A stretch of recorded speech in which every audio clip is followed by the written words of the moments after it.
Xenofonte. ¿Por qué la traducción del escritor griego Xenofonte es importante para nosotros? Xenofonte es un discípulo de Sócrates. Estamos hablando de la época final de la Grecia tradicional, ¿no?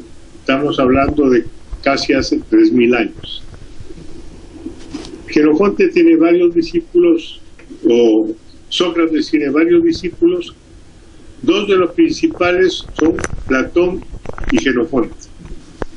El que se ha difundido más es Platón, posiblemente porque Platón lo que hace es explicar lo que dice Xenofonte. Los griegos normalmente en sus escritos no explicaban, decían las cosas, de manera que cada uno podía interpretarlos. Eso está legado a un sistema hasta de pedagogía.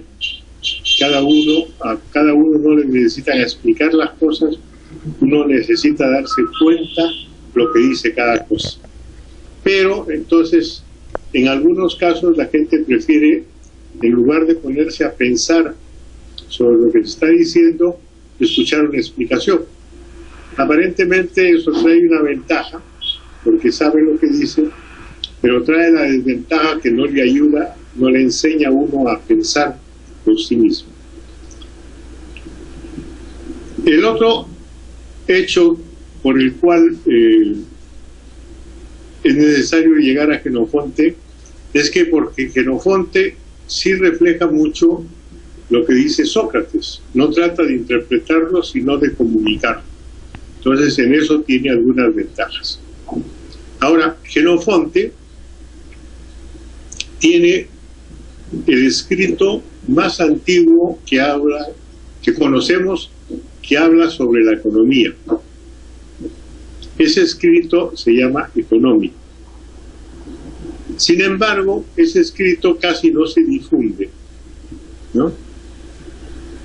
No se enseña, no se emplea en el estudio, ni en universidades, en otros sitios.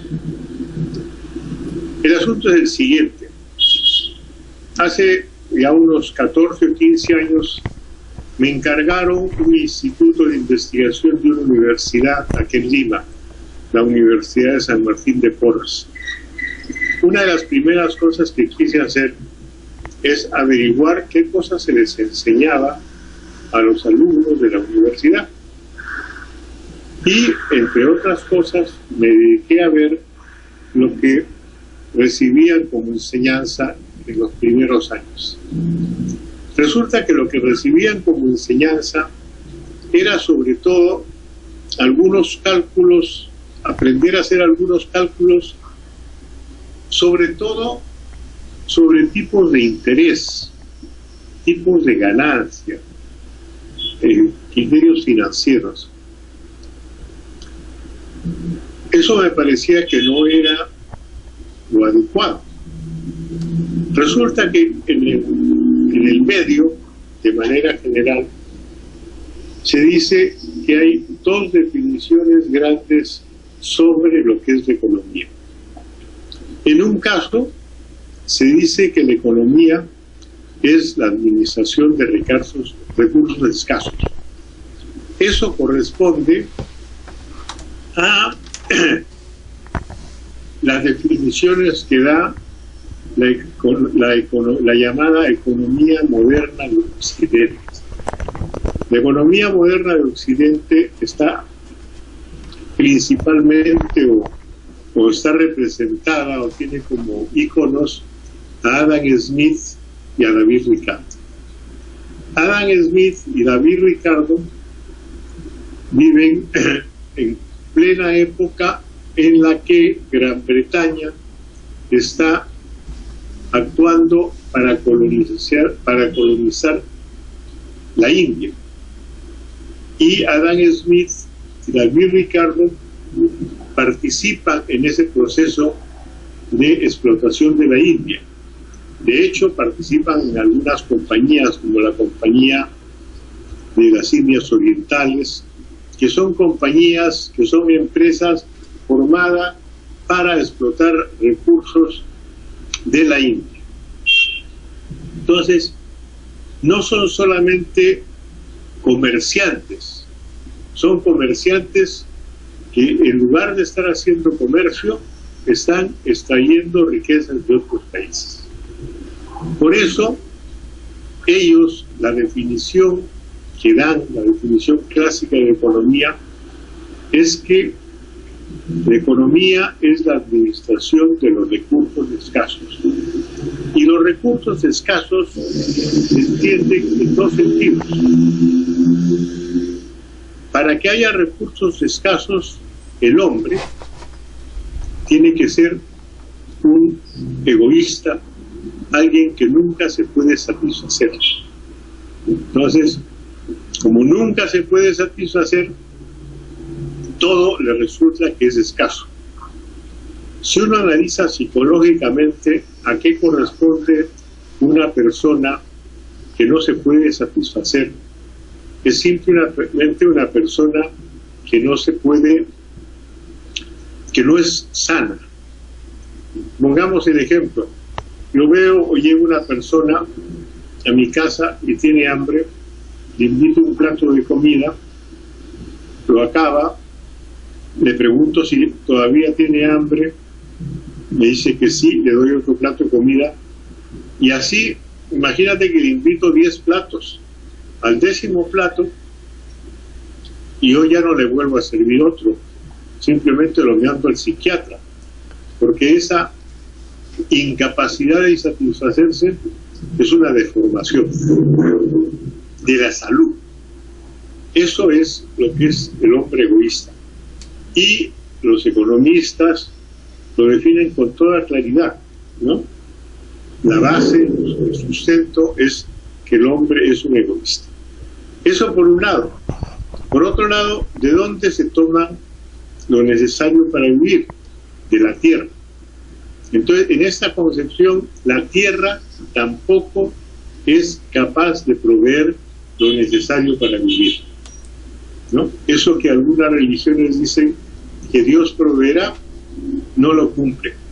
Entonces, esa es la definición de economía como la administración de recursos escasos, que está basado en dos elementos fundamentales: el hombre como egoísta y la tierra como incapaz de dar lo suficiente para que las plantas y los animales vivan.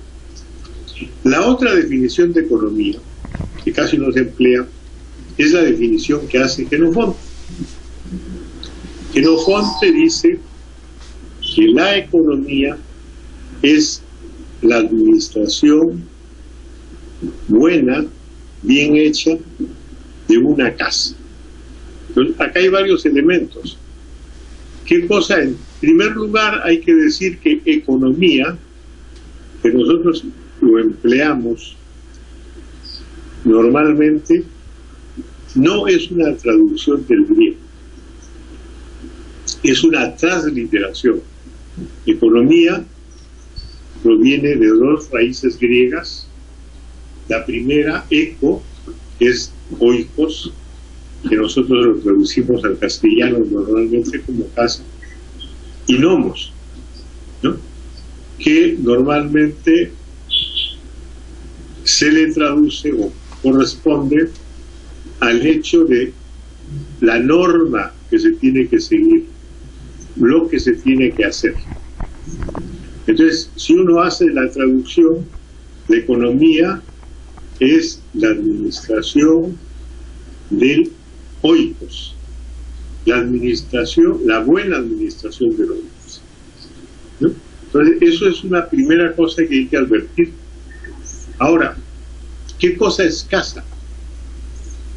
Para mí ha sido fácil llegar a hacer esa interpretación, porque casa es el equivalente a lo que en el mundo andino llamamos ayu, o llamamos marca, lo que en México, entre otros nombres, se le dice calpuli, que es, o lo que Europa, en algunos países cercanos al Mediterráneo, y se le dice pueblo. Por ejemplo, en el caso del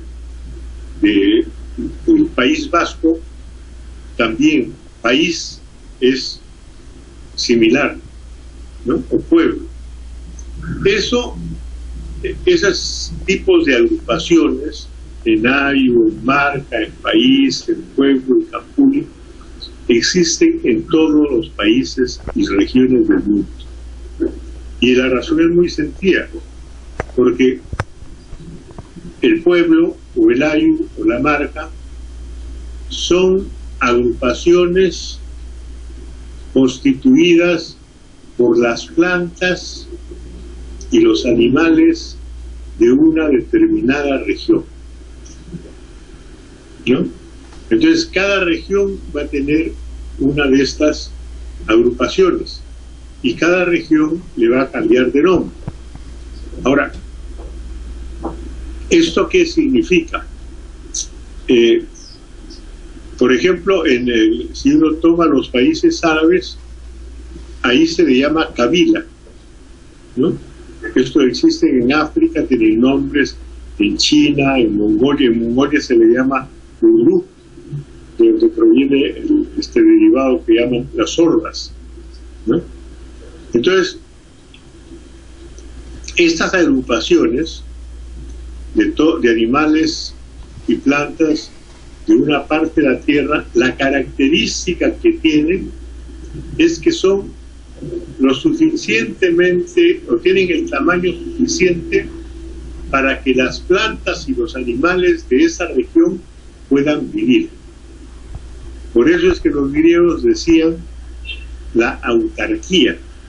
Los griegos, cuando hablaban de la autarquía, no se referían a que querían vivir en autarquía aislándose del resto del mundo, sino que cuando decían autarquía es que se supone que en ese espacio tenían lo suficiente para vivir bien, ¿no?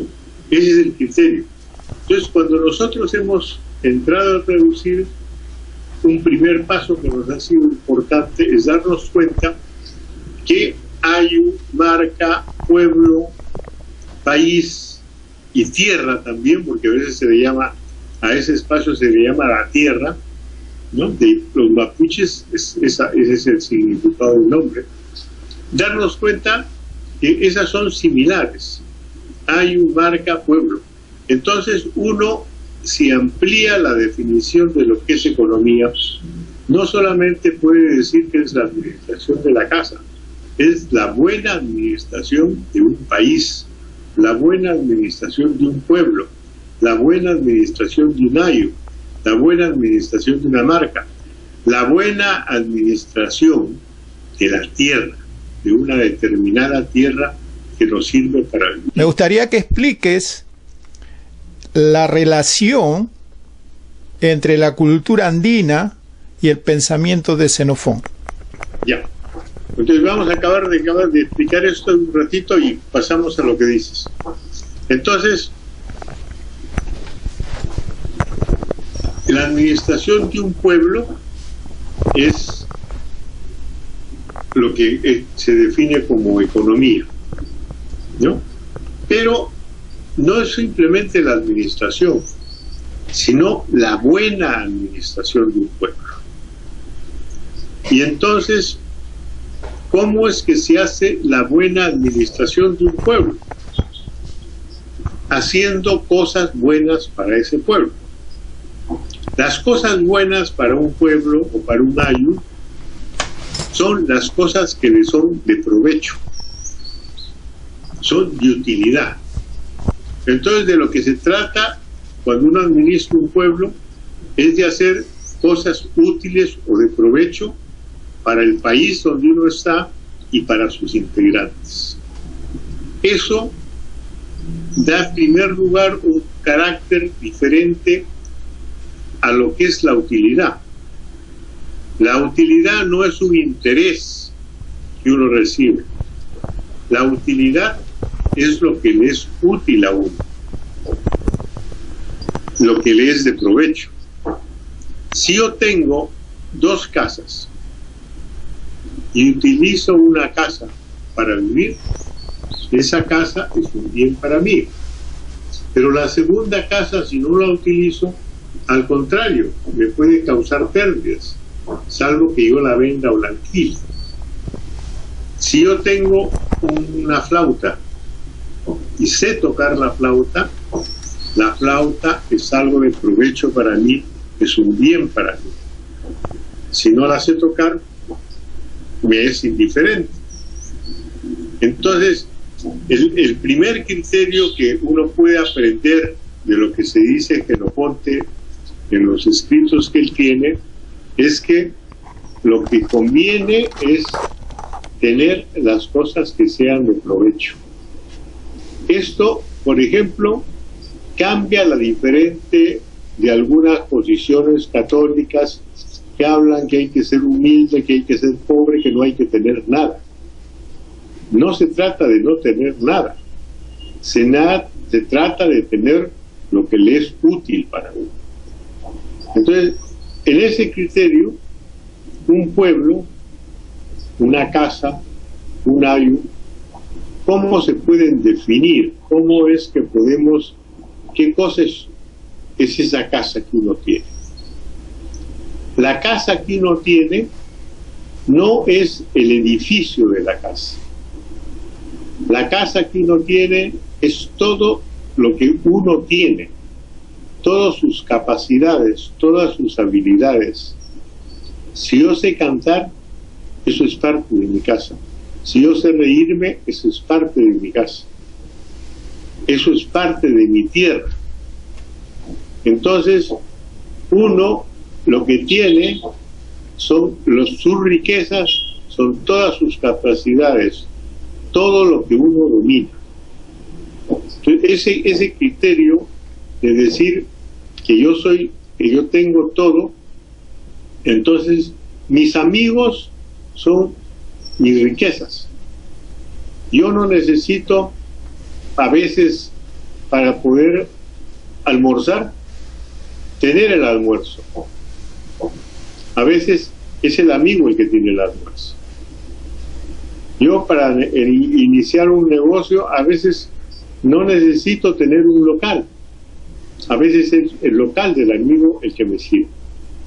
Entonces, todo lo que uno tiene es prácticamente la riqueza de uno. Es a partir de ahí, ¿no? Y ese es concepto diferente de la economía tradicional.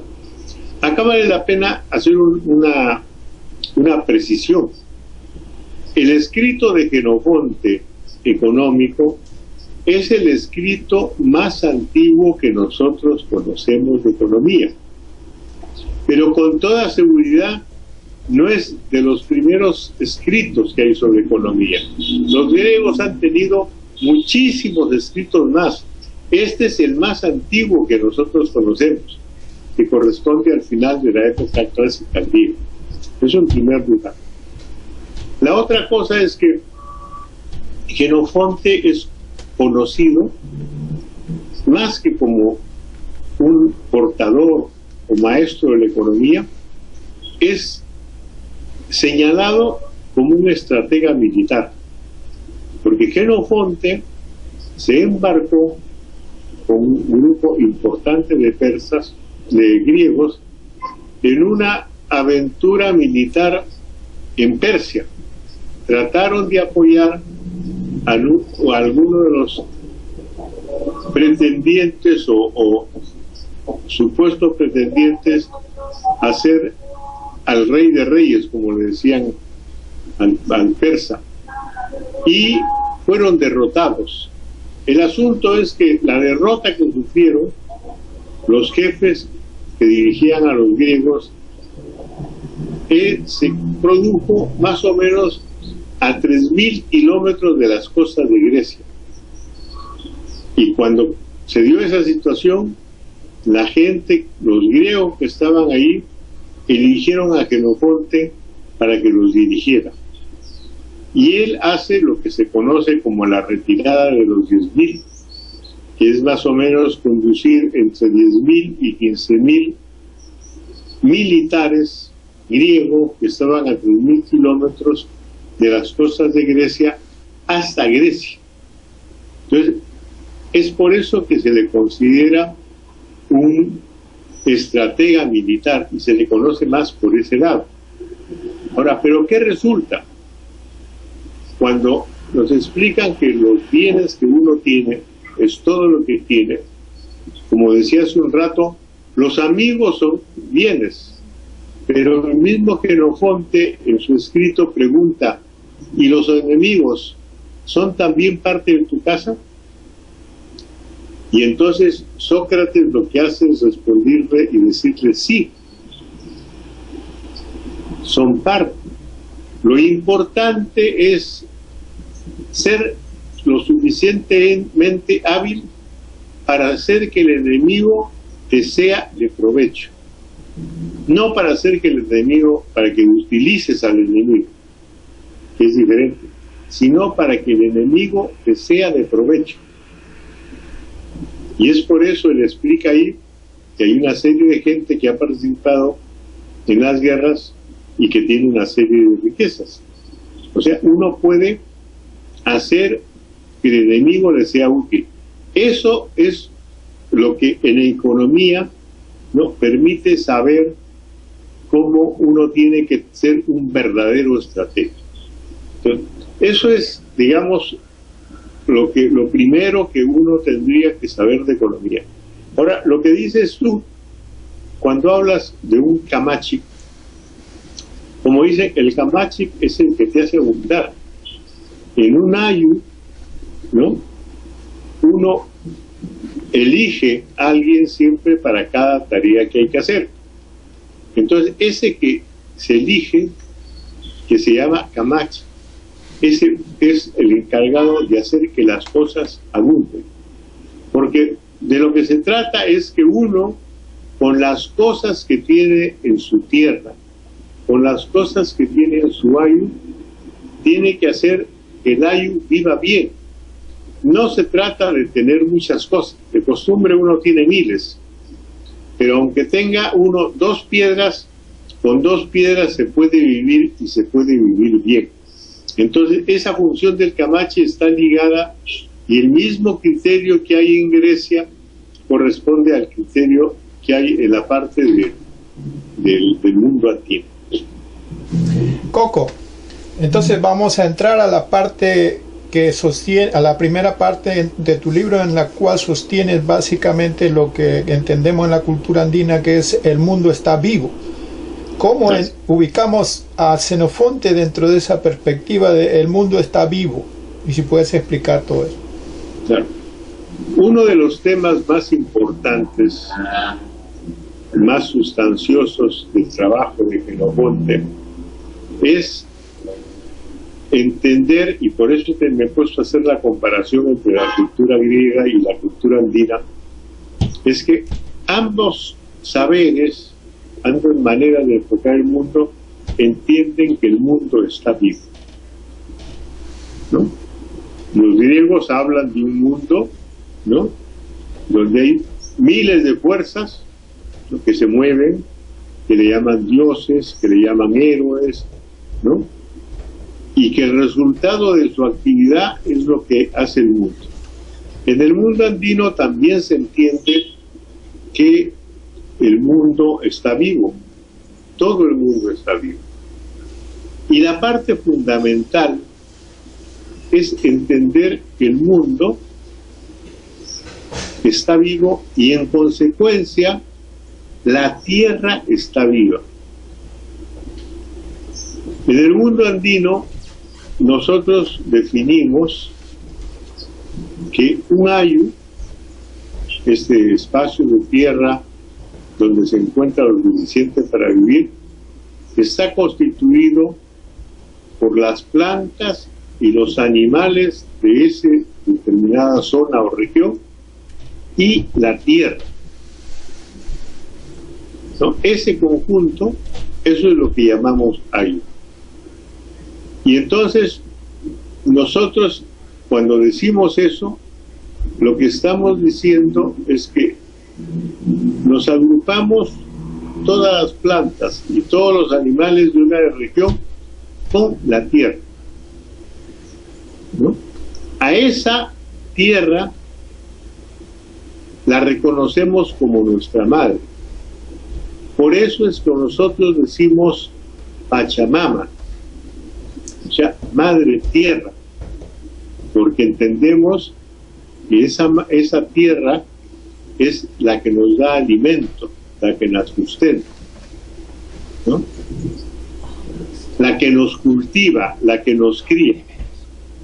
Si nosotros pensamos así, entonces lo que entendemos que quien cultiva, quien cría es la tierra. Y la tierra está viva, es nuestra madre. La tierra no ha estado nunca muerta.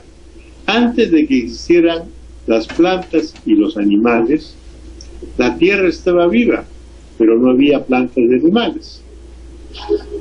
Entender que el mundo está vivo y que la tierra está viva, por un lado significa darse cuenta que quien provee los alimentos, quien provee lo necesario para vivir a las plantas y a los animales, es la tierra. En consecuencia, uno cuando piensa en su pueblo, piensa en su tierra, piensa en su ayu,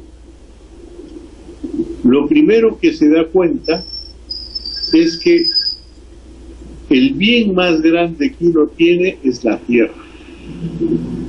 La tierra le da todo, como dice el mismo Jenofonte, como lo escribe. La tierra nos provee de todos los frutos que necesitamos para vivir. Nos provee de las flores con las que adornamos los altares de nuestras diosas y nuestros dioses. Nos provee de los perfumes con los cuales perfumamos nuestras casas. Entonces, la tierra nos da todo, ¿no? Y en el mismo, la tierra nos da la leña para hacer fuego en las épocas que hace mucho frío en invierno, cuando se refiere a la iglesia. Entonces, la tierra es el principal bien que uno tiene. Y en ese sentido, antes de entrar a explicar la trascendencia de saber que vive, es cuando uno habla de economía, dice que administrar bien la casa es la función de un economista. Entonces, lo que hay que hacer es crear bienes, ¿no?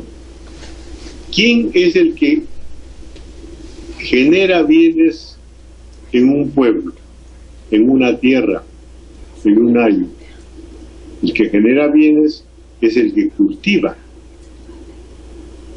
Y es el que cultiva, ¿cómo se le llama? Se le llama campesino.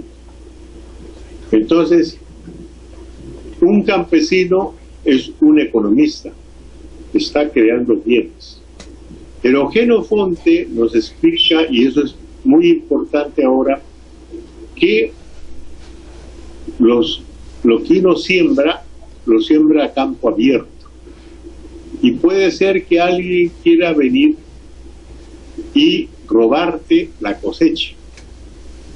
Entonces, el que cuida que no te roben la cosecha, que los griegos lo definen muy bien, claramente como los guardianes, que son los militares, también son economistas, porque están cuidando la tierra, están cuidando la patria, están cuidando tu país, están cuidando tu pueblo. Entonces, eso es importante y eso lo vamos a tocar más adelante también, porque en este proceso que hay en los últimos años en América Latina, que se habla de independencia, de cuidar la tierra y de recuperar la tierra, los militares tienen un rol importante y lo que tenemos que aprender es que para recuperar la tierra se necesita ser firme en eso. Ahora, regresando a lo que la tierra está viva. La importancia que tiene de saber que la Tierra está viva es muy grande, porque cuando tú sabes que la Tierra está viva, sabes que es la que provee, tú tienes que hacer, al darte cuenta que la Tierra es la que te provee, tú nunca vas a dañar a la Tierra. Tú siempre vas a cuidarla. Si tú sabes que vives en pueblo o en ayu, quiere decir que quienes constituyen el pueblo o el ayu son todas las plantas, todos los animales y la tierra. En consecuencia, tú no vas a destruir a ninguna planta. Tú no vas a maltratar a ningún animal, aunque no sea un humano. Y tú no vas a dañar a la tierra. Entonces, saber que se vive en pueblo te garantiza que vas a tener una actitud de cuidar la tierra. Pero ¿qué sucede? Hay un tipo de comportamiento, y eso es lo que yo creo que es de las cosas más importantes que ha salido en esta traducción, es que tiene como característica la descalificar. Cuando tú quieres tomar algo de otro, lo que haces es descalificarlo. Tú quieres hacer de un hombre, de eso que llamamos la África subsahariana, la África negra de los cimarrones, tú, para poder apropiarte de él, para tratar de hacerlo esclavo, vas a descalificar. Y entonces descalificas al negro. Le das cualquier calificativo, lo que te permite a ti tomarlo prisionero y quererlo hacer esclavo. Cuando llegaron los españoles acá con ánimos de invasión y conquista, una de las cosas que hicieron es descalificarnos a nosotros que vivíamos acá. Y entonces nos dijeron que los que vivían en estas tierras no tenían alma. Y cuando tú descalificas y le dices que no tienes alma, te estás dando licencia para hacer lo que quieras con lo que es de esa gente. Con ese calificativo que no teníamos alma, se dieron licencia para tomar nuestras tierras, para eliminar o tratar de eliminar nuestra manera de pensar del mundo. Por eso es que trataron de hacer campañas evangelizadoras y crear una serie de situaciones que hay. Entonces, en ese momento, cuando te dicen no tienes arma, me estás descalificando y te estás dando licencias para hacer lo que quieres. Lo mismo ocurre con la tierra. Cuando se dice que la tierra no está viva, se la está descalificando y con eso queriéndose dar licencia para hacer cualquier cosa con la tierra. Eso es importante tomar conciencia, porque entonces, si yo descalifico a la tierra, me estoy dando licencia para vivir. Entonces, cuando aparece un científico o un religioso que quiere sostener que científicamente se puede decir que la Tierra no está viva, nos está tratando de poner un contrabando. Eso no es ciencia, eso no es religión, eso es simplemente un afán por querer apropiarse de la tierra de otro. Eso hay que ser consciente. La definición de la tierra como algo objetivo, como una materia sin vida, no es una definición científica, no es una definición religiosa. Yo pienso que eso es importante porque ese sistema que yo he descrito de descalificar es lo que se conoce como la discriminación. Tú comienzas a discriminar y pones de lado al negro. Comienzas a discriminar y pones de lado al pobre. Y entonces, ¿qué creas con el negro? ¿Qué creas con el pobre? Lo que estás creando, cuando lo descalificas, estás creando lo que se conoce como basura. Como cosas que no son útiles. Comienzas a discriminar y con eso montas el sistema de excluir, aparte de lo que es un pueblo, ¿no?, de la vida normal.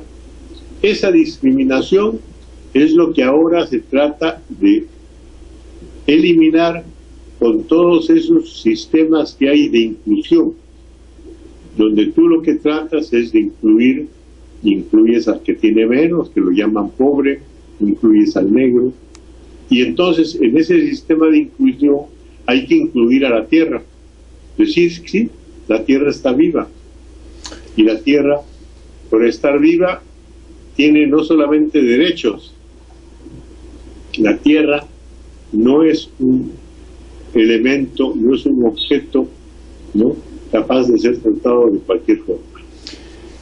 Coco, vamos a tratar ya de manejarnos para la última pregunta. Estamos tratando de enfocar toda la parte del mundo está vivo. Yo lo que quería es, si es posible, que nos expliques, teniendo en cuenta algunas circunstancias que estamos viviendo ahora en relación a la tierra. Generalmente todos los paradigmas económicos de desarrollo se basan en eso que tú has explicado, que se llama discriminación y exclusión de la tierra y la vida misma, que es considerar a la tierra como una fuente de recursos y no como un ser vivo. Sobre esa base, pues, si es un recurso, explotas, ¿no? Entonces no tienen el más mínimo reparo en crear y recrear nuevos y nuevos sistemas donde se ha convertido en el abuso de la vida en la tierra, se ha convertido en algo normal. Y dentro de eso, digamos, el mayor paradigma que tiene que ver con la economía sería el libre mercado. ¿Cómo entonces podrías explicarnos que esta visión de entender el mundo vivo y la tierra viva nos tiene que hacer pensar el camino que se está optando en relación al desarrollo y al progreso? Mira, yo creo que esto es el tema de lo que has señalado, es un tema central. ¿Para qué estamos en este mundo? Estamos en este mundo para hacer bien las cosas. Cuando decimos que una persona tiene propiedades y su propiedad, por ejemplo, es el saber cantar y tocar un instrumento de música, lo que estamos diciendo es que este humano lo que tiene que hacer es que cantar, y tiene que cantar bien, tiene que cantar bonito. Esa es, llamémosle así, la producción que él tiene que hacer. Eso es su realización.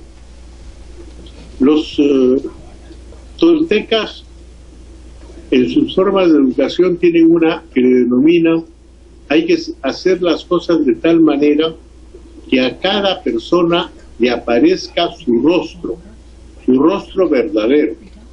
Si uno sabe música, su rostro tiene que hacer haciendo cosas de música. Si una persona sabe hacer vestidos, es un costurero o es un sastre, lo que tiene que hacer es ropa bonita, ropa que a la gente le sirva y que le guste. Si una persona cultiva la tierra, siembra, lo que tiene que producir son frutos bonitos. Si yo siembro maíz, lo que tengo es que tener maíz bonito. Si yo siembro paltas, lo que tengo que tener es paltas bonitas. Eso es lo que tengo que hacer. Si yo quiero ganado, yo lo que tengo que tener es alpacas bonitas. Eso es lo que uno hace, ¿no?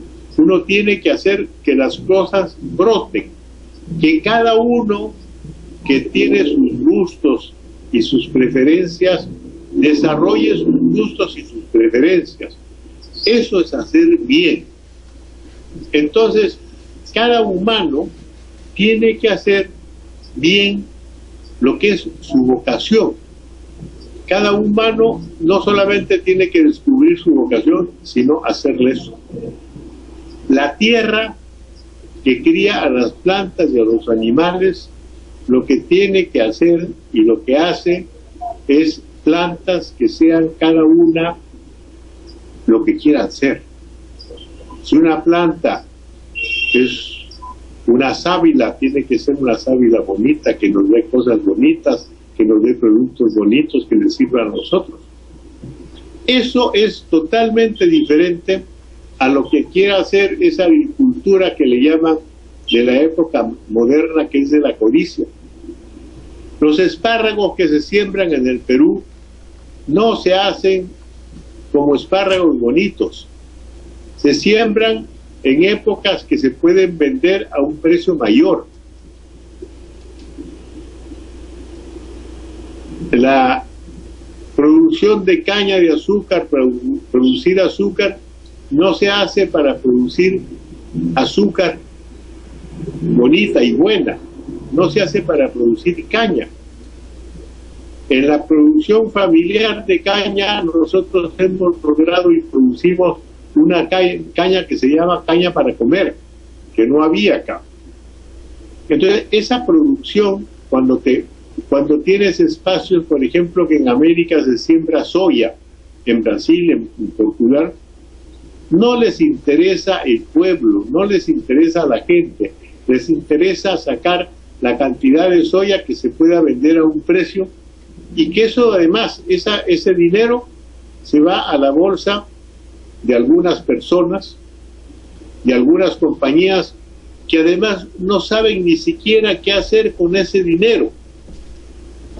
Entonces, la perspectiva que hay es de hacer que la agricultura sea hecha por personas que conozcan la vocación de la tierra y que hagan que la tierra dé sus mejores frutos. Eso es parte de lo que tenemos, que se hacía antes, y lo que tenemos que recuperar. Ahora se ha reavivado un proceso de independencia en nuestros países. Se ha hecho un primer tramo. Hemos recuperado, ahora somos países independientes como Bolivia, Ecuador, Perú, Venezuela, Costa Rica, México, pero falta. Hay que acabar de recuperar la tierra, porque la independencia no es solamente recuperar la tierra a nivel de grandes países, sino hay que recuperarla a nivel de cada año y cada comunidad. En muchas comunidades todavía la tierra pertenece a veces a algunas empresas mineras o a unas empresas que se dedican a producir unas con fines de codicia, y eso no se puede hacer. Lo que hay que lograr es que la producción sea para el bien de la gente. Acuérdense, el 70% de la producción mundial se hace en lo que se llama huertos familiares, y esa es la producción que abastece la alimentación del mundo. Ok, Coco, tenemos 2 o 3 minutos o 5 también para terminar este tema del mundo está vivo. Según como más o menos lo logro entender, llegar a comprender que el mundo está vivo te permite comprender que no hay manera de inventar ningún tipo de exclusión. La armonía, el equilibrio, el balance es un resultado natural, es una consecuencia lógica de ese entendimiento. Por eso es que en nuestro modo de vivir en el mundo andino ancestral no se conoció ninguna forma de racismo o exclusión. Así es. ¿Verdad?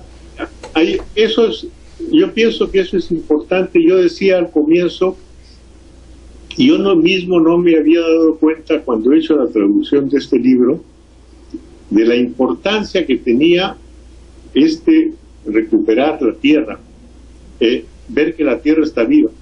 La tercera parte de este texto que hay sobre economía, económico, las anteriores traducciones que se habían hecho no solamente del griego al castellano, sino del griego al francés, al inglés, al alemán, la tercera parte de esta la habían calificado como si fuera un manual de agricultura. Cuando yo he hecho la traducción, al darme cuenta que al decir agricultura es lo mismo que cultura de la tierra, he podido reinterpretar toda esta parte y darme cuenta que qué cosa es lo que quería explicar Jenofonte. Y lo que quería explicar Jenofonte es que la tierra nos cría obligándonos a adaptarnos y acoplarnos. La tierra que está viva, nosotros a veces la miramos como si fuera el clima. A veces está más caliente, a veces está más fría, a veces está más húmeda. ¿Qué cosa es lo que hace la tierra? Cuando la tierra está cambiando, lo que nos está enseñando es que nosotros nos tenemos que adaptar o acoplar. O sea, tenemos que tener nuestra característica de estar vivos, de estar animados. No nos podemos quedar quietos, sin hacer nada. Entonces a veces, y es ahí donde aprendemos todo, ¿no? Aprendemos a hacer nuestros vestidos. Llega más frío y ponemos cosas más que nos den calor. Construimos casas diferentes. Todo lo hacemos en función del cambio que van habiendo, que se expresa, que la Tierra se expresa como cambio climático. Entonces, la Tierra Jenofonte nos dice que la Tierra nos cría haciéndonos cambiar, acoplándonos o adaptándonos, ¿no? Nos acoplamos más o nos adaptamos más, una cosa es para afuera, otra cosa es para adentro. Eso es una de las cosas fundamentales y es además lo que permite buscar esta armonía de armonía que se llama concierto. Pero antes, cuando yo me he dado cuenta de esto, entonces, por ejemplo, este 24 de junio voy a hacer la presentación del libro en la Universidad Agraria de La Molina. Y una de las cosas que he comunicado a los profesores y a la gente que esté, es decirles, oye, ya es hora de que en la universidad que trata de agricultura, de cultura en la tierra, se tome en cuenta la manera como nosotros entendemos al mundo. No pueden estar pensando que oficialmente existe esta concepción de que la tierra es un objeto y le estén enseñando a la gente eso. Entonces yo pienso que esto sí es muy, muy importante. Ahora, ¿cómo es que se hace armonía? ¿Cómo es que se hace concierto? Los griegos asimilan el criterio de armonía a los coros. Jenofonte explica en determinado momento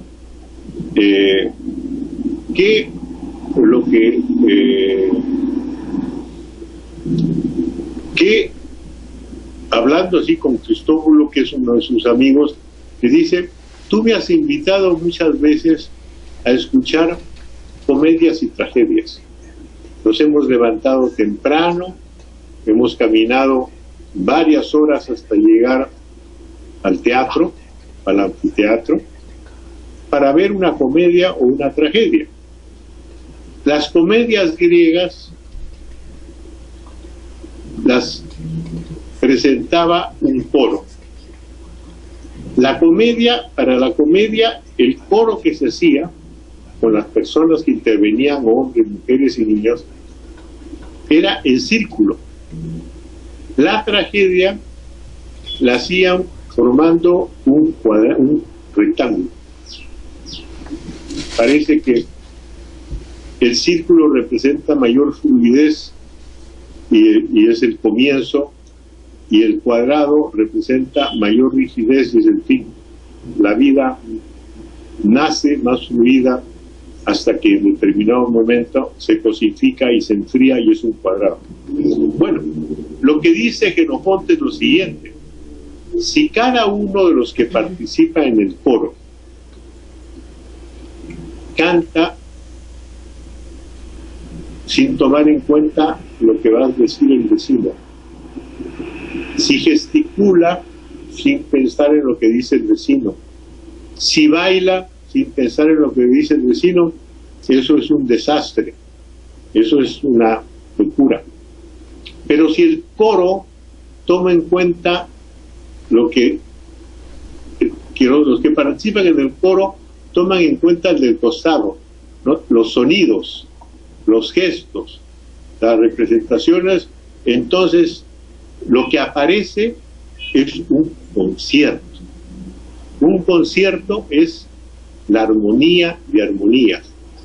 O sea, el principio que toman los griegos para que pueda haber concierto, para que pueda haber armonía, es que tú tienes que tomar en cuenta a todos los que están y participan, y en este caso los que participan en tu pueblo. Solamente se puede tener concierto, armonía de armonías, si tomas a todas las plantas, si tomas a todos los animales y a la tierra que está en tu pueblo. Ese criterio de los griegos, en el mundo andino, nosotros, más que enfocarlo como un coro, como un concierto, las explicaciones que las damos más ligadas a que lo que hay es que hacer es emparejar. Quiere decir que a cada animal, a cada planta, a cada espacio de la tierra, y con cada quien, como los que nos relacionamos cara a cara, de uno en uno, hacemos pareja, y sabemos que todos somos diferentes. Entonces, primero nos vinculamos a uno. Una vez que nos hemos vinculado a ese, nos vinculamos al otro. Y esa forma es la que al final crea esa armonía de armonías, que nosotros le llamamos el emparejamiento entre todos, donde todos sabemos que somos diferentes, pero al mismo tiempo nos ponemos de tal manera que todos nos completamos los unos a los otros. Y de esa marcha es que se forma lo que nosotros llamamos un organismo, una organización. En nuestro mundo no hay orden, hay una organización en la que todos pueden funcionar. De acuerdo.